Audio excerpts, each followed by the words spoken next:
Hi guys, I'm here with the fourth reading of the book Jazz Thornton has wrote called Letters to You, and we are on the fourth letter, which is to read when you are experiencing depression.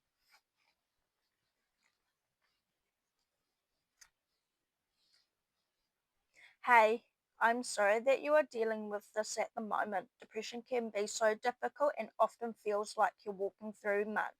I know that at times it can feel isolating, overwhelming, and never ending, but I want you to know that you are not alone and that things can get better. For many people, depression can be a long term battle, but it is possible for you to learn to manage it and still live a happy, healthy life. I don't know what your situation is or why you are struggling with this at the moment, if it's something that has been long term or if you've been diagnosed with it recently. What I do know is that depression is not your identity, it is not your personality or who you are. It is simply something that you are struggling with, which means that is hope for change.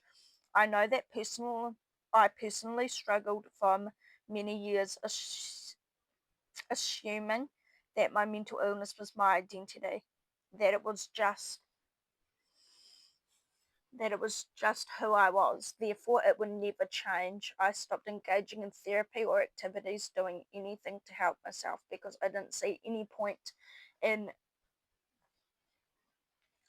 any point. Eventually, I realized that actually my illness was not my identity, and this knowledge gave me a little more hope to fight and a little more hope for change. There is no shame in having depression. It doesn't make you weak or worth any less. It is simply an illness that you are dealing with. And like most illnesses, there are so many things that you can try to help you manage it. I know that one of the most frustrating things is when people say that it's things like just be happy or hit that or a hint that depression is a choice. It's not a choice.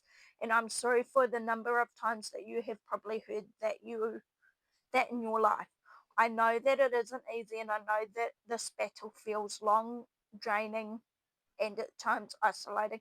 But in the midst of that isolating feeling, know that you are absolutely not alone. So many people fight and live with depression. People from sports stars to actors, CEOs, tradies, students, anyone. You are not alone. One thing that I found helped me when I was struggling with depression was making an active choice to try and notice the good things in life. I would stand and finish my day writing down three things that I was thankful for, which meant that throughout the day I was looking for even little things that I could write down at the end of it, whatever it be: family, coffee, the sun, anything big or small. Every day may not be good, but there is some good in every day.